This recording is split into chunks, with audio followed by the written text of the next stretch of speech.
অলিখিত দলিল। অচিন্ত্যকুমার সেনগুপ্ত।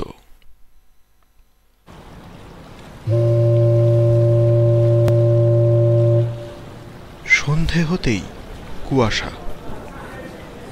স্টিমার 2 ঘন্টার উপরে লেট। পাড়ে দাঁড়িয়ে আছে ট্রেন। ছাড়বার সময় কখন উতরে গেছে, কতক্ষণ আর দাঁড়ায় ঠিক কি। কিন্তু কি আশ্চর্য, একটাও কুলি নেই। তেমন হাঁক ডাক শোরগোল পর্যন্ত শোনা যাচ্ছে না। ব্যাপার কি? হ্যাঁ, সিঁড়ি দিয়েছে কখন। একে একে নেমে যাচ্ছে যাত্রীরা, অথচ যেটিতে কুলির টিকি দেখা যাচ্ছে না একটাও। এ কি, কুলি আসবে না? নিজের মনে রাজীববাবু প্রশ্ন করে উঠলেন। আসবে, পাশ থেকে বললে কে একজন লোক। আর নিজের মাল নিজের হাতে করে যারা যেতে পারছে তাদের আগে নামবার পালা। তারা নেমে গেলেই দুধদাড় করে এসে যাবে কুলির দল। ওদের সর্দার ওদের ঠেকিয়ে রেখেছে গেটের কাছে। রাজীববাবু ভাবলেন, একটা তো সুটকেস আর বিছানা, নিজেই নিয়ে যাবেন নাকি হাতে করে? পরক্ষণেই ভাবলেন, হ্যাঁ তো আমিরই করে ফার্স্ট ক্লাসে এসে এখন কুলিগিরি করবেন, এটা ভালো দেখায় না। কুলি এসে পড়লেই বা কি, যা হাঁকে আজকাল বেটারা। রেলিং ধরা পাশের লোকটা আবার টিপ্পনি কাটল। লোকটাকে রাজীববাবুর মোটেই পছন্দ হচ্ছে না। কান পর্যন্ত গোঁফ, কেমন দুশ্মনের মতো চেহারা। যাচ্ছে তো 3rd ক্লাসে, একেবারে দাঁড়িয়েছে এসে ফার্স্ট ক্লাসের গা ঘেঁষে। কি মতলব কে জানে। রাজীববাবু বুকের উপর হাত রাখলেন। না, ঠিক আছে। অফিসের জরুরি কাজে রাজীববাবু কলকাতা চলেছেন, সঙ্গে একটা সাংঘাতিক দলিল। সহস্তে পৌঁছে দিয়ে আসতে হবে, এই হুকুম হয়েছে তাঁর উপর। শার্টের বুক পকেটে দলিল। বেশি সাবধান হবার জন্য শার্টটা উল্টো করে পরা, তার উপর গলা বন্ধ পুলোভার, তার উপরে কোট, ওভারকোট। শীত কিংবা চোর কেউ ছুঁতে পারবে না তাকে। একটু যদি দেরি করতে পারেন সস্তায় মিলে যেতে পারে 2-1 জন। গুঁফো লোকটি আবার টিপ্পনি কাটল। রাজীববাবু সরে গেলেন। দুধদাড় করে এসে পড়েছে কুলির দল। এইদিকে, এইদিকে না বললেও আসতো প্রথমেই ফার্স্ট ক্লাসের দিকে। এইখানেই খেঁচাখেঁচি কম, দরাদরির দরকার হয় না, ভারী হাতে বকশিস মেলে। কত নিবি? ইন্টার ক্লাসি অভ্যাস ছাড়তে পারেননি রাজীববাবু। 5 শিকে। এই হালকা একটা সুটকেস আর বেডিং 5 শিকে? হ্যাঁ, ডাকাতি শুরু করেছিস নাকি আজকাল? নে, 4 আনা পাবি। সেই সব দিন আর নেই সাহেব, এখন 1 মাথা 1 টাকা। কুলিটা ঘাড় মোটা করে রইল। না, ট্রেনটা আজ আর ধরা যাবে না, যা থাকে অদৃষ্টে। বিছানা বগলে চেপে ডান হাতে সুটকেস নিয়ে নিজেই চলে যেতে পারবেন। স্বাবলম্বী হবার মতো সুখ নেই সংসারে। সেই নিজেই যদি মোট বইবেন, তবে এত দেরি করতে গেলেন কেন? প্রথম ধাক্কাতেই তো নেমে যেতে পারতেন। এত দেরি করে ফেলে এখন ফের কুলি না নেওয়ার কোনো মানে হয় না। কিন্তু ট্রেন ওদিকে ছাড়ে। হঠাৎ ক্যাবিনের পাশে কাতর চেহারার একটা ছেলের দিকে নজর পড়ল রাজীববাবুর। বয়স 12-13, রোগা কঙ্কালসার চেহারা। পরনে একটা টেনি, গায়ে একটা ছেঁড়া খোঁড়া আঁচড়ানো খুবলানো জামা। দেহটা এত শীর্ণ ও কুঞ্চিত যার পরে আর শীতবোধ আর ক্ষুধাবোধ কিছু থাকতে পারে না। ভিক্ষে না করে মোট বইতে পারিস না? ধমকে উঠলেন রাজীববাবু। ছেলেটা বললে ভীতু মুখে, ভিক্ষে করি না আমি। কুলি তুই বোঝানিস? রাজীববাবু উৎসাহিত হয়ে উঠলেন। খবরদার নরোত্তম। যে কুলিটা মাল ধরেছিল সে চোখ পাকিয়ে উঠল। নিশ্চয়ই, মাল তোমার হাত ধরা থাকতে কথাও কইব না। আচ্ছা বাবু, 1 টাকা দেবেন। বকশিস যদি না দেন কি আর করি, চলুন। কুলিটা নিচু হলো মাল তুলতে। না, রাজীববাবু বললেন দৃঢ় কণ্ঠে। কুলিটা নরোত্তমের দিকে জ্বলন্ত চোখে ঘুষি পাকিয়ে চলে গেল।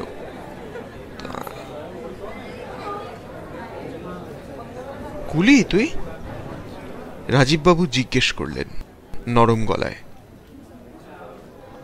কুলি নই বাবু, আমরা মুটে, মাথা মুটে। সংক্ষেপে ইতিহাসটা সেরে নিল নরোত্তম। সে ঘাটের কুলি নয়, সে বাইরের কুলি। মানে সর্দারের তাঁবে যেসব কুলি থাকে সে তাদের দলের নয়, সে ভিন্ন গোষ্ঠীর। সে ছুটো, উটকো। কুলিতে সে কুলি নয়, তাই ওসব মার্কা মারা কুলির সঙ্গে সে আসতে পারে না। অনেক দেরি করে, লুকিয়ে চুরিয়ে, অনেক পাহারা ডিঙিয়ে আনাজ কানাজ দিয়ে তাকে ঢুকতে হয়। যে মালে ঘাটের কুলি হাত দেয় তাতে সে চোখ পর্যন্ত দিতে পারে না। যে মাল তাদের পরিত্যক্ত তাতেই তার দাবি চলতে পারে, কিন্তু তার জন্যে খেয়ে বসে থাকবে? ও কুলিন কুলিতে আমার দরকার নেই। কত নিবি বল চটপট। নরোত্তম হঠাৎ তার টেনির থেকে কতকগুলি পয়সা বার করল। সিকি, দুয়ানি, ডবল পয়সা। বাঁ হাতের চেটোর উপর রেখে গুনতে লাগলো ডান হাতের আঙুলে করে, সরিয়ে সরিয়ে একটি একটি করে। ওর সঙ্গে রাজীববাবুও গুনলেন। 11.5 আনা। আর 10 পয়সা হলেই আমার চলে যায়। আমি তবে চলে যেতে পারি। ইতিহাস শোনবার আর সময় নেই। রাজীববাবু বললেন, আচ্ছা দেবো এখন 4 আনা। নরোত্তম টলতে টলতে বাক্স বিছানা তুলল মাথার উপর।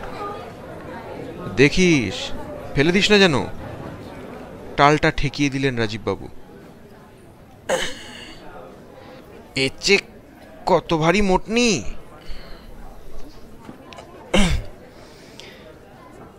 তবে কিনা কাকার অসুখ হবার পর থেকে আমাকে খালি খালি দেখতে চাচ্ছেন বলে। কে শোনে তার ইতিবৃত্ত? ভালোই ভালোই মালটা গাড়িতে তুলে দিলেই এই যাত্রার মতো নিশ্চিন্ত। খেয়ে মাল বই নিয়ে এসেছিল, ঘাটের কুলি না আঘাটার কুলি কিচ্ছু এসে যাবে না। তেমনিই বোধহয় এসে যায় না তিনি ফার্স্ট ক্লাসে এসেছিলেন না 3rd ক্লাসে। গ্যাংওয়ের মুখে ভীষণ ভিড়। থামতে হলো নরোত্তমকে। মোট মাথায় করে দাঁড়িয়ে থাকতে তার আপত্তি নেই, বরং এই ফাঁকে একটু কথা বলবার সময় পাবে হয়তো। কোথাও একটু সহানুভূতির ছোঁয়া পেয়েছে, অমনি ফুটে বেরুচ্ছে কথার তারাবাজি। অনেক কথা। এবার সে যেতে পারবে তার কাকার কাছে। এতদিনে ট্রেন ভাড়াটা তার জোগাড় হলো। কাকা যেখানে আছে, জয়চণ্ডীপুরে আড্ডিদের ধানের গোলায় সে কাজ করে। সেখানকার রেলের ভাড়া 14 আনা। কাকার সেখানে ঘোরতর অসুখ, বাঁচবে না নাকি। তাকে দেখতে চাচ্ছে একবার। সংসারে বাপ মা নেই, এই কাকাই তার সবকিছু। কাকির সঙ্গে রাগ করে চলে আসে সে এই শহরে আঘাটের কুলি হয়ে। কিন্তু যেই খবর পেয়েছে কাকার যায় যায় অসুখ, তাকে দেখতে চায়, সেই থেকে তার খাওয়া নেই আজ 4 দিন। ভাঙা ভাঙা শুনছিলেন রাজীববাবু। কোনোটা কানে ঢুকছিল, কোনোটা ঢুকছিল না। হঠাৎ শেষের কথায় তিনি চমকে উঠলেন। হ্যাঁ, না খেয়ে আছি সেই 4 দিন? নইলে রেল ভাড়া জমাবো কি করে? খেতে পাই না শুনলে লোকে তবু 2-4 পয়সা দিলেও দিতে পারে, কিন্তু রেলে চড়ে জয়চণ্ডীপুর যাব শুনলে লোকে টিটকিরি দেবে।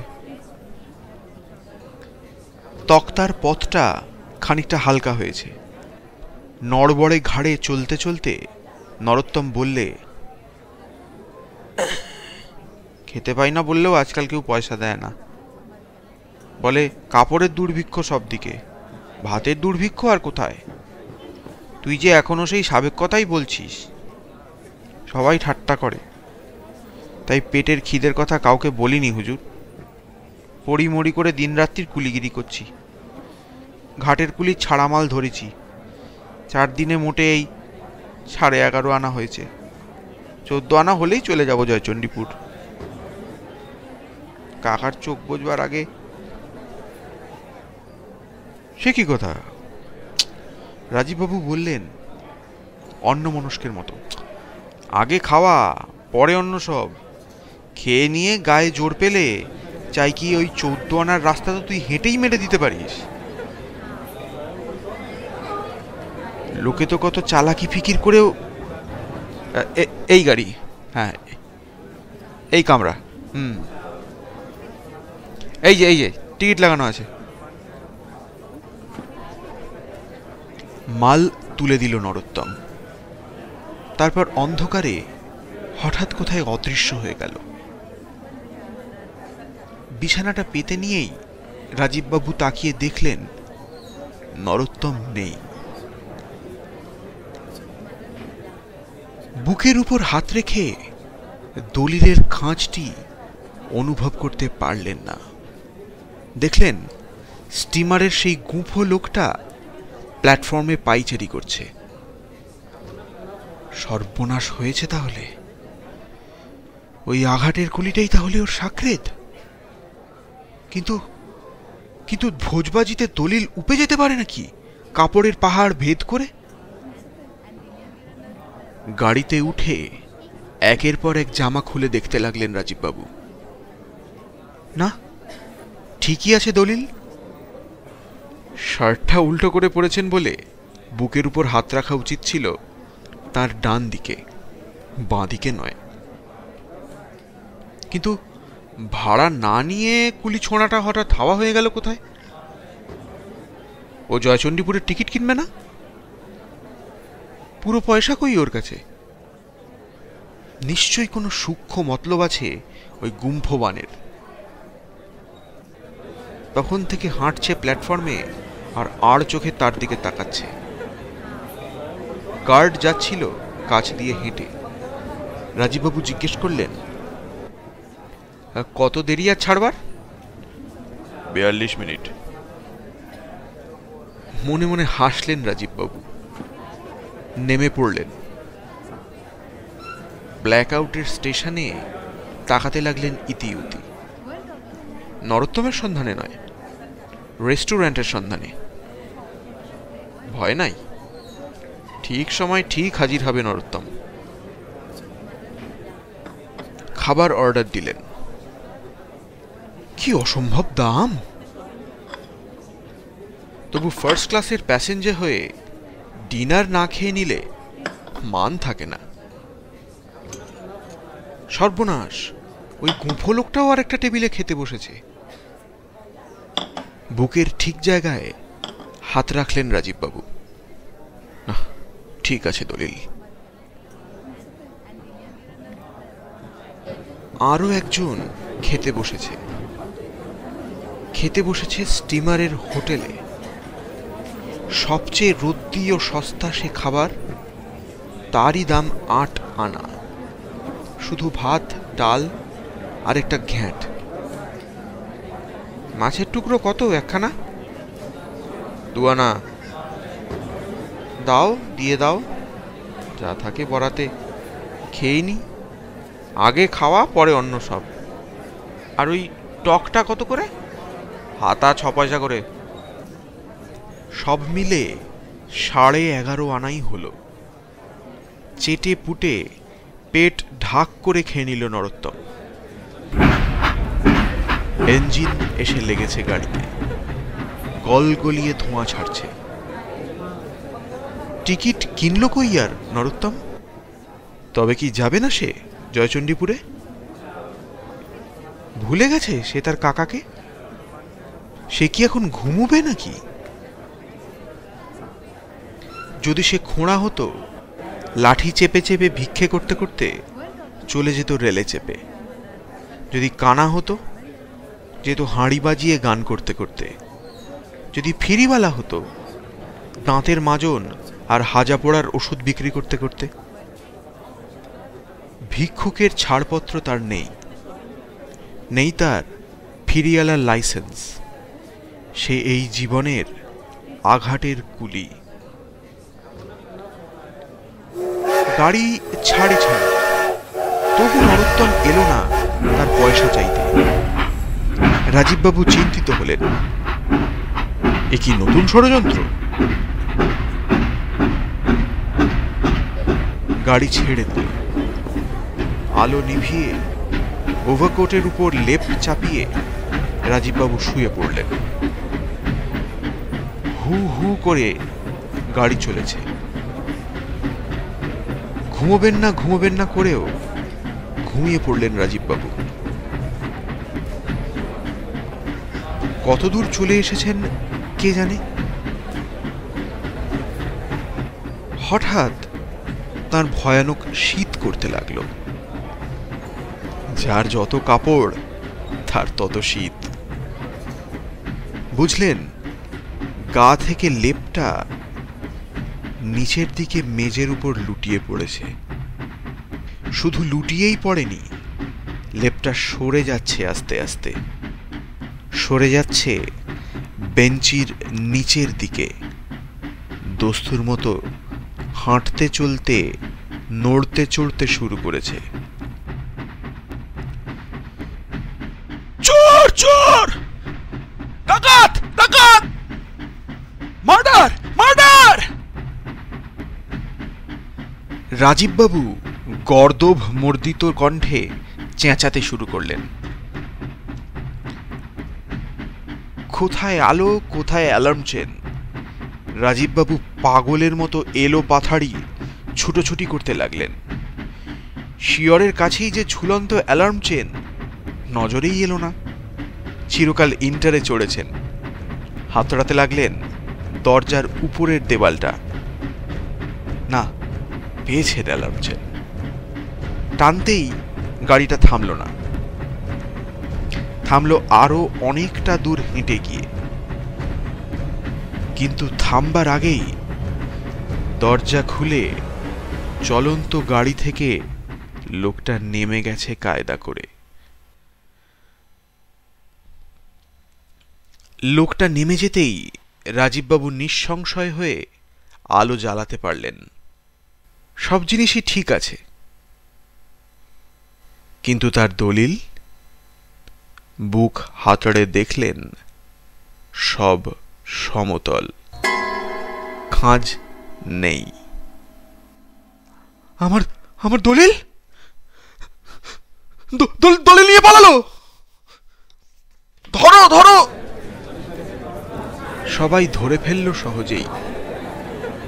নরোত্তম শুয়ে আছে পুলের কাছে। মুখে রক্ত ওঠেনি, সদ্য খাওয়া ভাত উঠে এসেছে।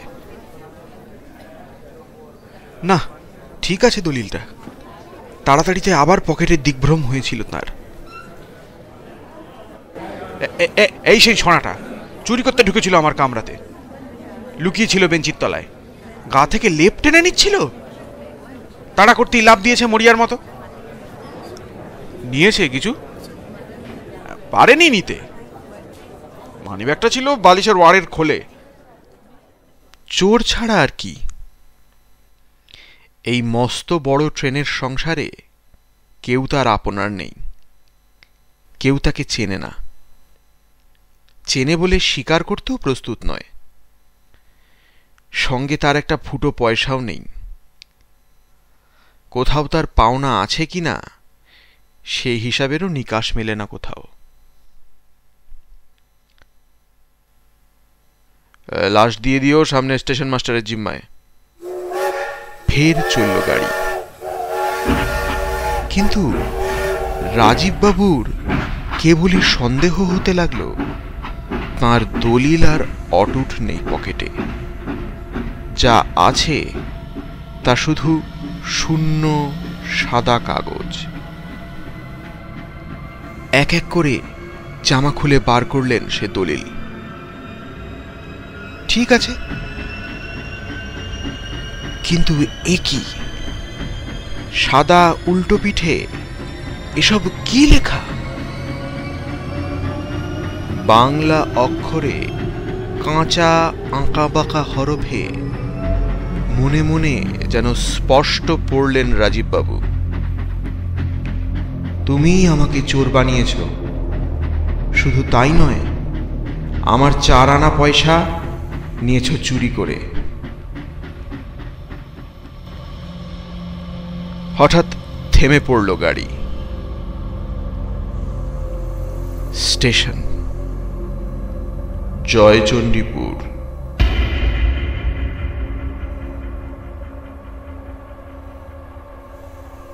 এইটাই সেই সামনের স্টেশন।